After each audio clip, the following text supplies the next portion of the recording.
तो आज हम लोग पढ़ने वाले हैं 10th क्लास का चैप्टर नंबर 1 वास्तविक संख्या। वास्तविक संख्या जैसा कि मैं संख्या पद्धति में सम संख्या, विषम संख्या, अभाज्य संख्या, भाज्य संख्या, पूर्ण संख्या और परिमेय संख्या, अपरिमेय संख्या, सहवाच्य संख्या सारा कुछ बता चुका हूँ। पूर्णांक और वास्तविक संख्या पिछले वाले वीडियो में जाकर देख लेंगे संख्या पद्धति में मेरा। तो इसमें जो वास्तविक संख्या है क्लास 10th का, उसमें उसका इंग्लिश होता है, इंग्लिश माना होता है रियल नंबर, इंग्लिश होता है रियल नंबर।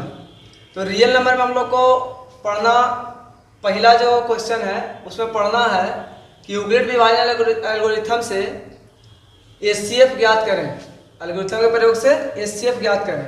तो देखिए इसमें बहुत सारे बच्चे को समझ में नहीं आता है, तो क्वेश्चन नंबर पहला मैं समझा देता हूँ, इसके बाद आपको समझने की जरूरत लगती है कि नहीं पड़ेगी। तो देखिए इसमें होता क्या है, विभाजन एल्गोरिथम होता क्या है, a equal to b q plus r. तो क्या हुआ, a बराबर बी क्यू प्लस आर। जहां देखिए बाबू, जहां a इक्वल टू 225 और b इक्वल टू 135 है, ठीक है। आपको खुद पता चल रहा होगा कि बड़ी संख्या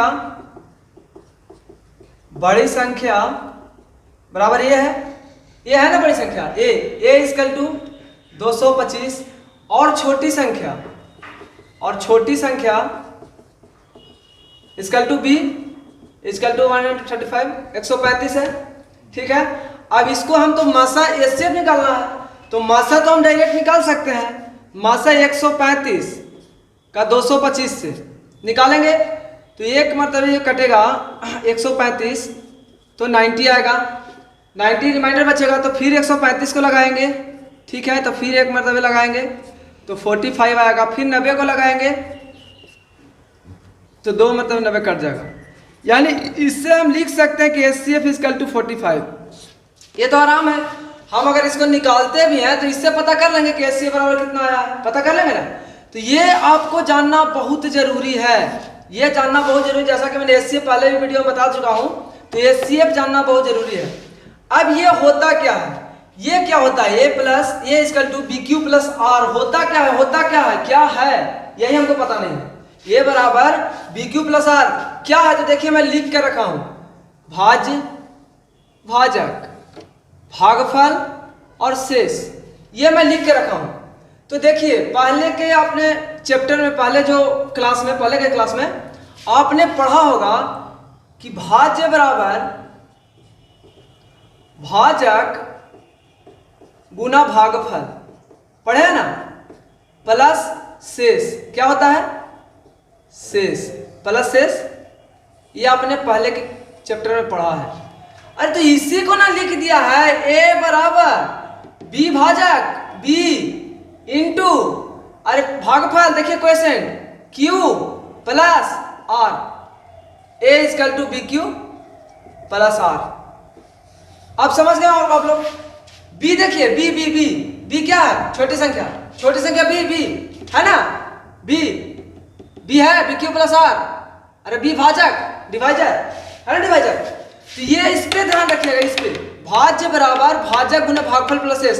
अरे यही तो है यूक्लिड विभाजन एल्गोरिथम। यही हमको समझ में नहीं आ रहा है कि यूक्लिड विभाजन एल्गोरिथम तो कहां से आया, आकाश से थोड़े आ गया, आसमान से थोड़े आया है, ये तो आराम से निकल गया यार। भाज्य बराबर भाजक गुना भागफल प्लस शेष, पहले छठा से पश्चिमी छठा में पढ़ाया गया है चीज कि भाज्य बराबर भाजक गुना भागफल प्लस शेष। और तो शेष का रिमाइंडर होता है तो आर का आर लिख दिए, आर का आर लिखे ना जी। इसके बाद देखिए तो ये क्यू हुआ भागफल वाला क्वेश्चन, तो क्यू लिखे और बी डिवाइजर को बी लिखे और भाज्य को ये लिखे, क्योंकि डी दोनों डी देंगे तो पता चलेगा, नहीं पता चलेगा तो इसको ए रख लिए भाज्य को और बी रख लिए भाजक को, रख लिए ना। देखिएगा इसको एकदम गहन से समझिएगा। मैंने लिखा भाज्य बराबर भाजक गुना भागफल प्लस शेष, यानी डिविडेंड बराबर divisor into question plus r यानी रिमाइंडर। तो देखिए ए रख लिया मैंने भाज्य को और बी रखा किसको, भाजक को। यहाँ देखिए बी भाजक क्यू क्वेश्चन आर तो रिमाइंडर है ही, आर रिमाइंडर है ना, आर छोटा वाला है बड़ा वाला है, कुछ भी लिख सकते हैं आर, ठीक है, रख लिए, आर रख लिए। तो अब देखिए हम यहाँ पे करेंगे क्या, यहाँ पे जाएंगे, अब यहाँ तक जाएंगे, ठीक है, पहले वहां तक जाएंगे। भाज्य, भाजक, भागफल, शेष हम यहाँ पे ध्यान में रखेंगे, यहाँ पे भाजक, भाज्य, भाजक, भागफल और शेष। तो देखिए ए इक्वल टू दिया हुआ है, ए बराबर b q plus r, a बराबर b q plus r, a equal to दिया हुआ है भाई, ए बराबर 225 दिया हुआ है। अरे भाई बी बराबर, तो बी बराबर 135, क्यों क्वेसेंट भागफल, क्यों क्वेसेंट, यही है ना क्वेसेंट भागफल, तो भागफल कौन नहीं लो, एक, अरे आया ना एक जी भागफल, एक भागफल है गुना एक, आया है ना। अब देखिए अब आर रिमाइंडर, रिमाइंडर शेष, शेष इसमें क्या बचा था पहला में 90 बचा था 90, तो प्लस 90 लिख दिया मैंने, देखिए तो 90 मैंने लिख दिया। अब देखिए अब इसमें इसको निकालेंगे 135 को, 135 इसमें बड़ी संख्या कौन हुआ 135, 135 को जब निकाला मैंने, 135 है ना, यहाँ 225 लिखा था, देखिए 225 लिखा यहाँ, 135 गुना 1 प्लस 90, 135 गुना 1 प्लस 90, तो अब मैंने 135 को निकाला, 135 ही नहीं निकलेगा इसमें, 135 को मैं निकाला, 135 को जब निकाला तो देखिए ए बराबर यहाँ कितना हुआ, ए बराबर 135, तो बी बराबर भाजक, भाजक क्या है 90, 90 है भाजक, आराम से एकदम सोचना है। अब देखिए 90 को एक मर्तबे लगाए, कितना मर्तबे, एक बार में लगाए, तो ये क्या हुआ भागफल, भागफल, भागफल, क्वेसेंट, क्वेसेंट, क्वेसेंट आ गया प्लस। अब बाबू बचलो कितना 45 है ना, तो 45 लिखबू, हो गए लो। अब देखा, अब जब ई निकाल ली, एक में से 135 निकालिए बराबर, ठीक है।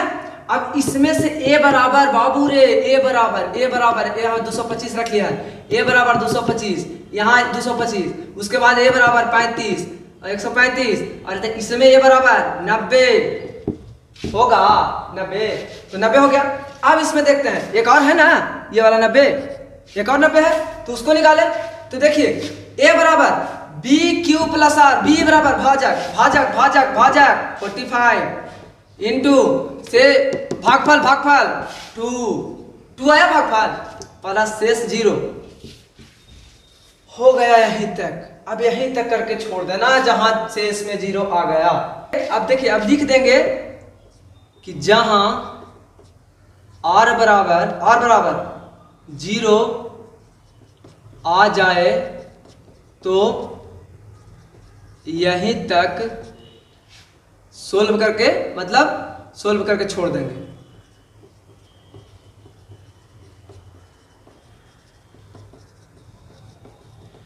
छोड़ दिए सोल्व करके, अरे यहीं तक सोल्व करके छोड़ दिए, 0 आ गया ना, 0 आ गया तो हम छोड़ देंगे, 0 आ गया यहाँ 90 माइनस 90 0 आ गया, HCF इक्वल टू 45, तो यहाँ हम डायरेक्ट लिख सकते हैं। तो देखिए इतना तक लिख के छोड़ दिए। अब देखिए इसमें बाबू b बराबर कितना आया, b बराबर 45, अगर देखिए ना b बराबर b 135, फिर b बराबर 90, फिर b बराबर 45, तो b बराबर 45 आ गया। अब क्वेश्चन जब 0 हो गया है तो b इक्वल टू 45, ठीक है, यानी हमारा HCF बराबर 45 कितना आ गया 45। जब बाबू क्वेश्चन में 0 आ जाए तो रिमाइंडर में 0 आ जाए तो, जब बाबू रिमाइंडर में 0 आ जाए तो तब b बराबर 45 यानी HCF बराबर 45 हो जाए तो, HCF बराबर 45 हो जाए तो। यही क्वेश्चन है, इसमें इसको ध्यान में बहुत कस के रखना है, ठीक है। उसके बाद ये निकालना है हमको, ठीक है, उसके बाद इसको निकाल देना है। निकल गया ना, एकदम आराम है, कुछ नहीं है, बस इसको ध्यान में रखना है। भाज्य बराबर भाजक गुणे भागफल प्लस शेष, यही पहला क्वेश्चन है, एकदम छोटा बच्चा वाला क्वेश्चन है।